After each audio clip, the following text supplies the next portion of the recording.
Jadi menarik ini, ketika Allah bercerita tentang penciptaan manusia secara keseluruhan, kemudian dikatakan di dalam rahim, nah saat itulah Allah memerintahkan kepada para malaikat untuk bersujud kepada Adam yang masih dalam proses penciptaan itu.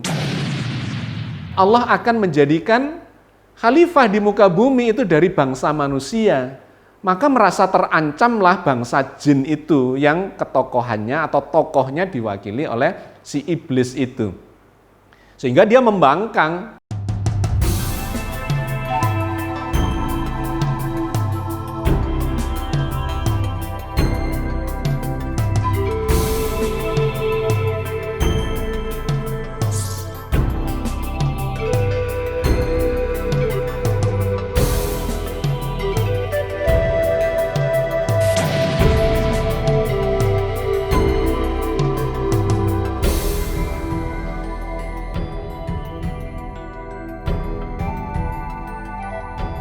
Assalamualaikum warahmatullahi wabarakatuh.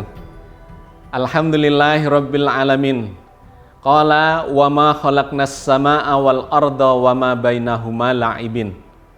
Wassalatu wassalamu ala nabiyyina Muhammadin wa ala alihi wa ashabihi wa ummatihi ajmain. Sahabat sekalian, alhamdulillah kita bersyukur kembali kepada Allah yang telah merahmati kita, mengaruniai kita dengan segala macam kebaikan, ya, kesehatan, dan kesempatan untuk terus menggali petunjuk-petunjuk Allah dari dalam Al-Quran Al-Karim. Kita sedang melakukan kajian secara serial tentang kisah Nabi Adam, munculnya peradaban modern di planet bumi kita ini. Silahkan Anda mengikuti dari kajian-kajian sebelumnya supaya bisa menangkap pemahaman yang holistik dan komprehensif dari kajian kita ini. Karena kalau hanya mengambil atau memahami, melihat, ya, menyimpulkan dari satu episode mungkin akan kehilangan, ya, ada missing link dari cerita tentang Nabi Adam yang banyak kontroversi di dalamnya, ya, banyak versi, sehingga kita selalu mengambil rujukan utamanya itu dari dalam Al-Quran Al-Karim, kemudian kita bantu, kita tambahi, ya, penjelasan detailnya dengan menggunakan pendekatan-pendekatan yang lain termasuk sains dan dari segi kesejarahan. Sahabat sekalian, hari ini kita akan fokus kepada satu fragmen dari kisah Adam itu terkait dengan iblis yang enggan bersujud kepada Adam. Kita akan mulai dari surat Al-A'raf di mana Allah berfirman, A'udzubillahi minasyaitonirrajim, Bismillahirrahmanirrahim. Walaqad makannakum fil ardi wa ja'alna lakum fiha ma'ayis qalilam ma tashkurun. Sesungguhnya kami telah menempatkan kamu sekalian di muka bumi dan kami adakan bagimu di muka bumi sumber penghidupan. Amat sedikit sekali kamu bersyukur. Walaqad khalaqnakum tsumma sawwarnakum tsumma qulna lil malaikati isjudu li Adam. Fasajadu illa iblis lam yakum minas sajidin. Sesungguhnya kami telah menciptakan kalian, lalu kami bentuk tubuh kalian, kemudian kami katakan kepada para malaikat, bersujudlah kamu kepada Adam. Maka mereka pun bersujud kecuali iblis. Dia tidak termasuk mereka yang bersujud.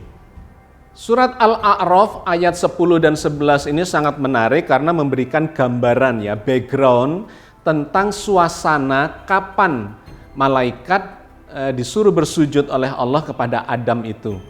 Dan kemudian mereka bersujud kecuali iblis yang tidak mau bersujud.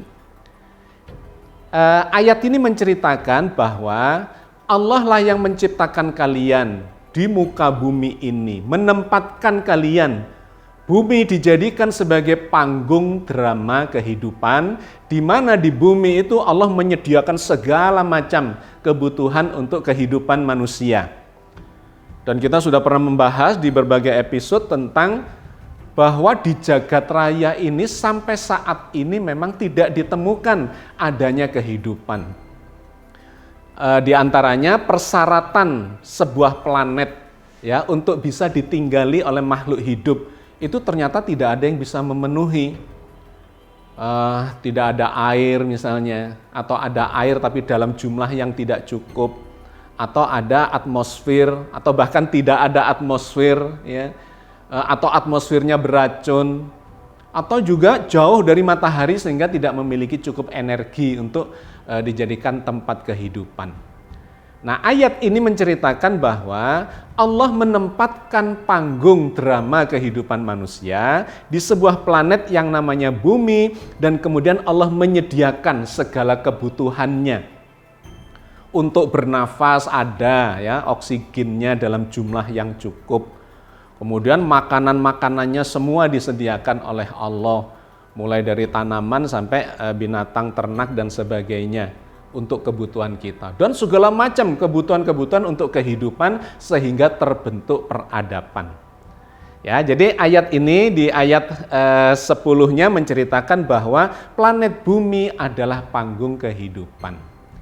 Nah, kemudian mulai menarik ketika di ayat 11 Allah mengatakan peristiwa terkait dengan bersujudnya para malaikat dan kemudian membangkangnya si iblis untuk bersujud kepada Adam itu.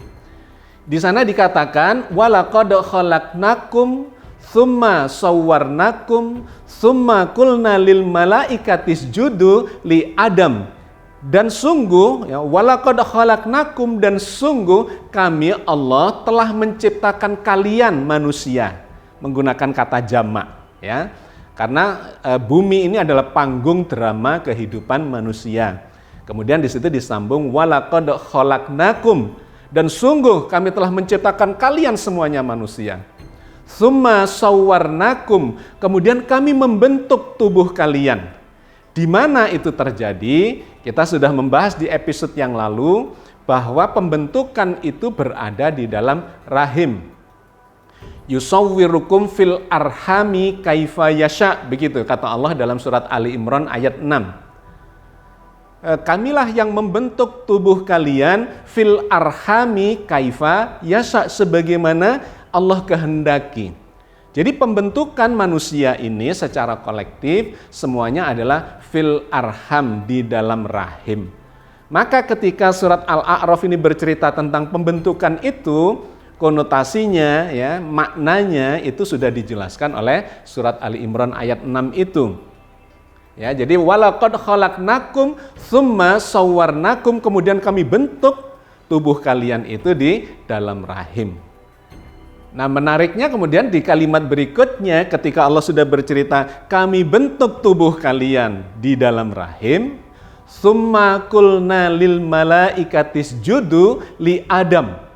Kemudian kami katakan kepada malaikat, ya, tsumma qulna lil malaikati isjudu li Adam, supaya bersujud kepada Adam. Fasajadu, mereka bersujud illa iblis, kecuali iblis. Jadi menarik ini, ketika Allah bercerita tentang penciptaan manusia secara keseluruhan, kemudian dikatakan di dalam rahim, nah saat itulah Allah memerintahkan kepada para malaikat untuk bersujud kepada Adam yang masih dalam proses penciptaan itu. Jadi ternyata ayat ini menceritakan bahwa perintah untuk bersujud itu bukan ketika Adam sudah dewasa kemudian disuruh bersujud, tetapi ketika Allah sedang menciptakan di dalam rahim, sedang membentuk tubuhnya. Ya, itu sudah diadakan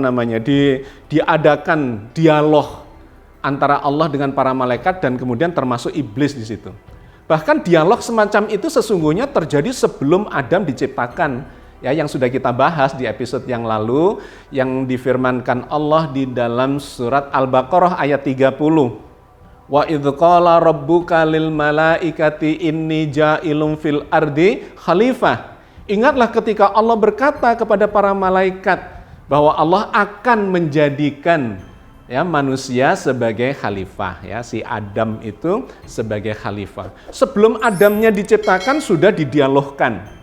Ketika proses penciptaan di dalam rahim, ya, summa sawwarnakum, ya, ketika dibentuk di dalam rahim, Allah berkata kepada para malaikat itu, summa qulna lil malaikatis judu li Adam. Ini loh cikal bakalnya sang khalifah itu. Bersujudlah dalam arti menghormati, ya, menghormati Adam, mengapresiasi manusia yang diciptakan oleh Allah yang akan dijadikan sebagai khalifah itu. Nah, yang tidak mau bersujud adalah iblis. Maka dia termasuk orang yang membangkang, yang tidak mau bersujud, ya. Jadi ini poin yang pertama. Sangat menarik bahwa ketika Adam masih diciptakan di dalam rahim, dalam proses pembentukannya, para malaikat dan kemudian iblis itu diperintahkan untuk bersujud kepada Adam.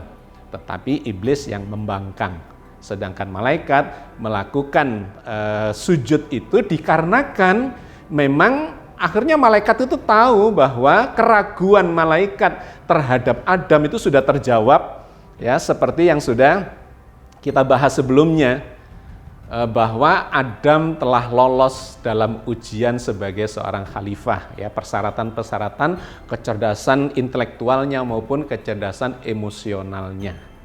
Nah, iblislah yang membangkang, ya, itu ada di ayat atau di surat Al-A'raf ayat 10 dan 11. Kita mulai ceritanya dari situ. Kemudian untuk memperjelas itu, seperti biasa saya akan mengambil penjelasannya dari ayat-ayat yang berbeda. Karena seperti sering saya katakan, ayat-ayat yang mutasyabihat, ya, itu selalu ada penjelasannya di ayat yang berbeda. Dalam kisah Adam ini penuh dengan ayat mutasyabihat yang butuh penelusuran, butuh analisa yang logis, rasional, empirik, ditambahi dengan data-data ilmiah dan sebagainya, supaya kesimpulan yang diperoleh itu bersifat holistik dan komprehensif. Nah, tentang pembangkangan iblis ketika disuruh bersujud kepada Adam oleh Allah itu diceritakan juga di ayat yang berbeda, yaitu dalam surat Al-Kahfi ayat 50. Nah, ayat ini memberikan perspektif yang berbeda lagi, ya. Sebagiannya sama, sebagiannya lagi ada tambahan informasi tentang siapakah iblis itu. Wa idz qulna lil malaikati isjudu li Adam fasajadu illa iblis kana minal jinni fafasaqa an amri rabbih. Dan ingatlah ketika kami berfirman kepada para malaikat, sujudlah kamu kepada Adam, maka sujudlah mereka kecuali iblis. Dia adalah dari golongan jin, maka ia mendurhakai perintah Tuhannya. Jadi ayat ini menarik karena memberikan tambahan informasi bahwa iblis itu adalah kana minal jin. Dia itu adalah dari golongan jin. Maka memang ada perbedaan antara malaikat dengan iblis itu.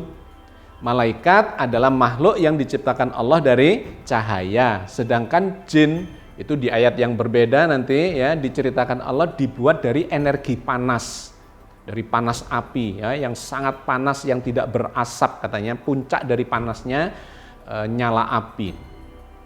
Jadi Allah memerintahkan kepada para malaikat untuk bersujud. Bersujudlah mereka kecuali iblis.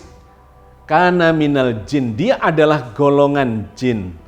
Nah, siapa jin itu? Nah, itu diceritakan lagi oleh Allah bahwa jin adalah makhluk atau bangsa, ya, yang tinggal di bumi ini, bukan tinggal di langit. Kalau malaikat itu tinggal di dimensi yang lebih tinggi lagi, di dimensi yang ke-11, ya, di alam akhirat, langit yang ke-7.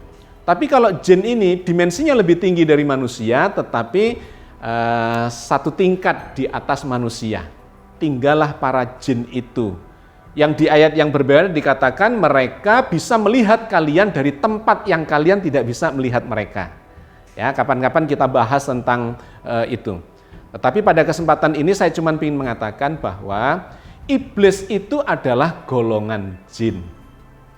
Nah, jin itu ternyata tinggalnya di bumi, tetapi di dimensi yang lebih tinggi. Sesungguhnya di sekitar kita ini banyak jin ya yang melihat kita, kadang kita bisa berinteraksi dengan dia ketika dia berkehendak untuk berinteraksi juga dengan kita.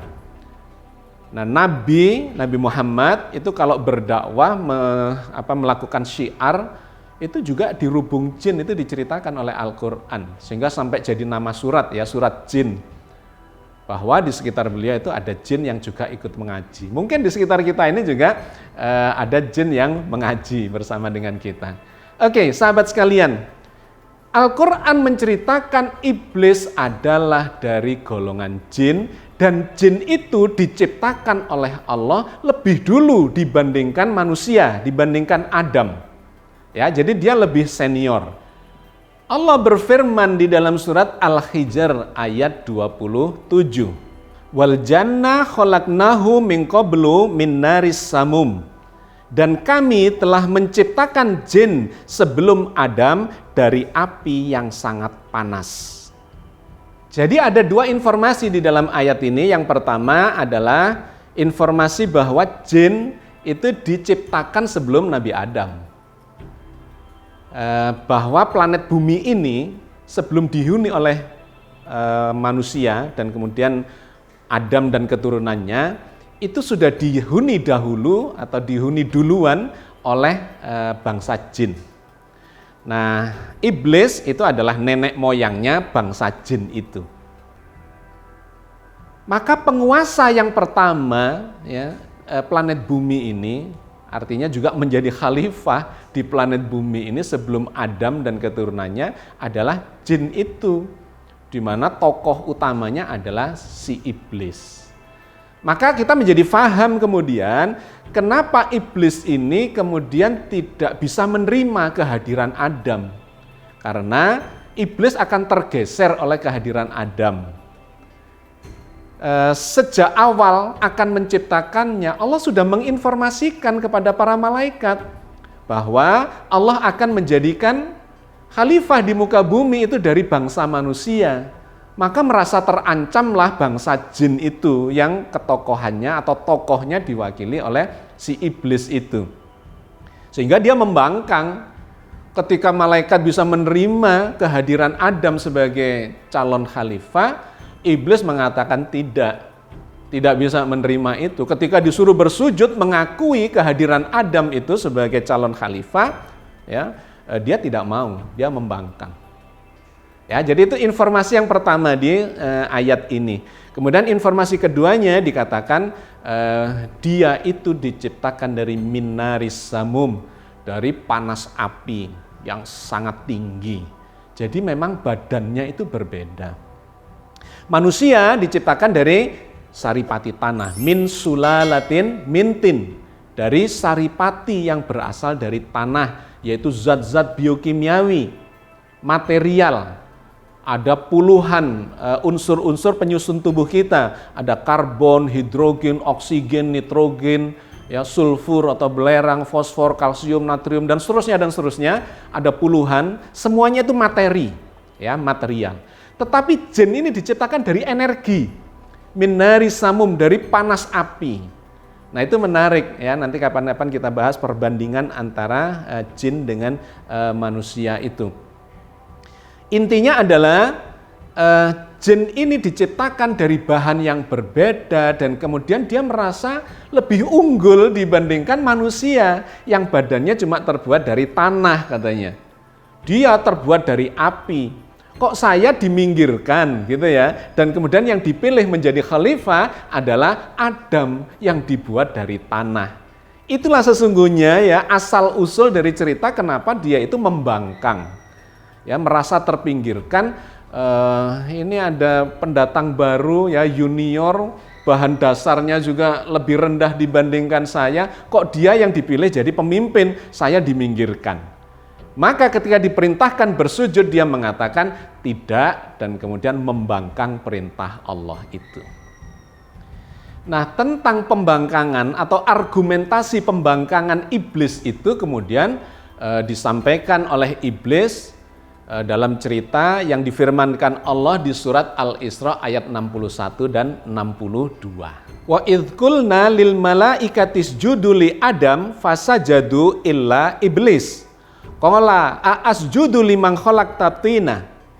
Dan ingatlah tatkala kami berfirman kepada para malaikat, sujudlah kamu semuanya kepada Adam.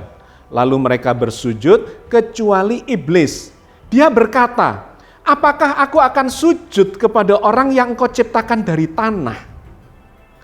Qala aro'aitaka hadzal ladzi karamta alayya la in akhartani illa yaumil qiyamati la ahtanikanna dzurriyyatahu illa qalila. Dia iblis berkata, terangkanlah kepadaku, inikah orangnya yang engkau muliakan atas diriku itu? Sesungguhnya jika engkau memberi tangguh kepadaku sampai hari kiamat, niscaya benar-benar akan aku sesatkan keturunannya kecuali sebagian kecil saja. Jadi menarik sekali di ayat ini ya, Allah bercerita di dalam surat ini argumentasi dari iblis itu ketika membangkang perintah Allah. Di situ dia merasa direndahkan ya, karena yang dipilih Adam dan kemudian iblis ini diminggirkan sebagai khalifah. Nah, dia mengatakan, apakah aku diperintahkan untuk bersujud kepada Adam?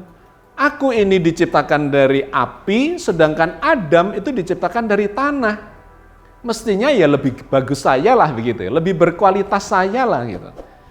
Karena kalau misalnya banyak hal, yaitu kalau dibandingkan antara badannya jin dengan badannya manusia, itu kualitas fisikalnya itu memang lebih tinggi dia dikarenakan secara energial ya, badannya dibuat dari badan energi, kecepatan geraknya, kemudian ya berpindah tempat dan banyak hal itu memang lebih tinggi dibandingkan manusia secara fisikal. Maka dia mengatakan, apakah engkau minta aku bersujud kepada dia yang engkau ciptakan dari tanah sementara aku ini dari api? Bahkan lebih menarik lagi di ayat berikutnya ya, di ayat 62 itu dia mengatakan, qala aro'aitaka hadzal ladzi karamta alayya. Apakah ini orang yang engkau muliakan dibandingkan aku itu? Jadi ini menarik, ini kalimat ini menunjukkan bahwa memang perintah bersujud waktu itu adalah sebelum Adam itu terlahir. Ya, diciptakan menjadi seorang manusia yang bisa dilihat secara utuh oleh si iblis itu. Dia sudah menolak. Nah, ketika Adam itu sudah lahir, maka dia mengatakan, aro'aitaka hadzal ladzi karamta alayya. Apakah ini orang yang engkau perintahkan kepadaku atau engkau muliakan lebih dari aku itu? Nah, kalimat ini sangat menarik karena itu menggambarkan betapa iblis itu sangat tersinggung ya, merasa direndahkan oleh kehadiran Adam itu. Sehingga dia digambarkan kemudian akan melakukan pembalasan, balas dendam. Beri tangguh saya, beri kesempatan saya ya, diceritakan di kalimat berikutnya itu. Beri kesempatan kepada saya sampai hari kiamat, usianya dipanjangkan, tidak dimatikan. Karena jin itu juga bisa mati meskipun usianya panjang. Tetapi khusus iblis ini oleh Allah kemudian diberi tangguh ya, diberi kesempatan sampai datangnya hari kiamat. Dia mengatakan kalau saya diberi tangguh, diberi kesempatan, maka saya akan menyesatkan Adam itu termasuk keturunan-keturunannya sampai hari kiamat. Nah, tentang ungkapan permusuhan iblis kepada Adam dan keturunannya itu kemudian diceritakan oleh Allah di dalam surat Al-A'raf ayat 14 sampai 17. Qala anzirni ila yaumi yub'atsun. Iblis menjawab, ya, iblis mengatakan, berilah saya kesempatan sampai waktu mereka nanti dibangkitkan di hari akhirat. Qala innaka minal munzarin. Allah berfirman, Allah menjawab, sesungguhnya kamu termasuk mereka yang diberi kesempatan. Qala fabima aghwaytani la aqudanna lahum siratakal mustaqim. Iblis berkata, karena engkau telah menghukum saya tersesat, saya benar-benar akan menghalang-halangi mereka dari jalan Engkau yang lurus. Tsumma la'atiyannahum mim baini aidihim wa min khalfihim wa an aymanihim wa an syama'ilihim wa la tajidu aktsarahum syakirin. Kemudian saya akan mendatangi mereka dari muka dan dari belakang mereka, dari kanan dan dari kiri mereka, dan engkau tidak akan mendapati kebanyakan mereka bersyukur kepadamu. Jadi luar biasa ya, di ayat ini iblis itu mengungkapkan perasaan marahnya kepada Adam dan keturunannya itu, dan kemudian berjanji kepada Allah bahwa dia akan menyesatkan manusia mulai dari Adam sampai keturunannya sampai hari kiamat. Dan diceritakan, aku akan mengerahkan apapun yang bisa dilakukan, mereka akan saya dekati dari kanan, dari kiri, dari atas, dari bawah, dari muka, belakang, pokoknya segala macam cara untuk bisa menyesatkan manusia. Ya, jadi itu adalah ungkapan kemarahan iblis kepada Adam dan keturunannya dikarenakan dia tersingkir dari panggung drama kehidupan sebagai khalifah di planet bumi ini. Nah, menariknya kemudian Allah menceritakan di ayat yang berbeda lagi dalam surat Saba 20 dan 21 tentang keberhasilan misi dari iblis dan pasukannya itu ya, pasukan setannya untuk menyesatkan manusia dan keturunannya. Walaqad saddaqa alaihim iblisu dhannahu fattaba'uhu ila fariqam minal mu'minin. Dan sesungguhnya iblis telah dapat membuktikan kebenaran sangkaannya terhadap mereka, lalu mereka mengikutinya kecuali sebagian orang-orang yang beriman. Ayat ke-20 ini menarik karena menceritakan tentang keberhasilan misi dari iblis untuk menyesatkan Adam dan keturunannya. Walaqad saddaqa alaihim iblisu dhannahu. Dan sungguh iblis berhasil membuktikan ya dhannahu, persangkaannya itu. Jadi ketika ya tadi dia mengatakan akan aku sesatkan manusia. Ternyata banyak yang bisa disesatkan oleh iblis dan kemudian mengikuti rayuan iblis dan pasukannya itu ya, karena dia mengepung manusia ini dari kanan, kiri, atas, bawah, muka, belakang, termakan oleh rayuannya itu, kecuali orang-orang yang beriman atau sebagian dari orang-orang yang beriman. Ya, jadi ayat ini menarik karena kemudian memberikan pembuktian, penegasan bahwa iblis itu memang kemudian berhasil menyesatkan manusia, bahkan termasuk Nabi Adam, di mana Nabi Adam itu kemudian digelincirkan oleh pasukannya iblis, yaitu setan, dan kemudian melakukan atau melanggar larangan yang diberikan Allah ketika Nabi Adam berada di dalam surga itu. Nah, kemudian sebagai penutupnya di ayat berikutnya surat Saba 21 itu Allah kemudian mengatakan bahwa sesungguhnya iblis ini memang menjadi ujian, menjadi cobaan bagi orang-orang yang beriman. Apakah kita ini akan mengikuti iblis ataukah kita ini menghindari dia, berlindung kepada Allah dan kemudian tetap berada di jalan yang lurus, yaitu Shiratal Mustaqim. Wa ma kana lahu alaihim min sultanin illa lina'lama may yu'minu bil akhirati mimman huwa minha fisyak wa rabbuka ala kulli syai'in hafiz. Dan tidak adalah kekuasaan iblis terhadap mereka, melainkan hanyalah agar kami dapat membedakan siapa yang beriman kepada adanya kehidupan akhirat dan siapa yang ragu-ragu tentang itu. Dan Tuhanmu maha memelihara segala sesuatu. Jadi kemudian Allah menjadikan si iblis ini justru sebagai penguji bagi keimanan kita. Tidak ada kekuasaan iblis dan pasukan setannya itu ya. Kecuali dia itu ya hanya merayu saja, tidak bisa mencelakakan sesungguhnya, karena kita ini dilindungi oleh Allah. Apalagi kalau kita mohon perlindungan kepada Allah. Tidak ada yang bisa mencelakakan. Mereka itu hanya merayu untuk menyesatkan kita dan kemudian kita melakukan sendiri perbuatan dosa itu. Saya kira saya cukupkan sampai di sini dulu ya sahabat sekalian. Panjang sesungguhnya, banyak ayat yang terlibat di situ, tetapi ya kita ambil beberapa bagian saja yang sudah mewakili, menggambarkan tentang cerita kenapa iblis itu membangkang, tidak mau bersujud kepada Adam ya.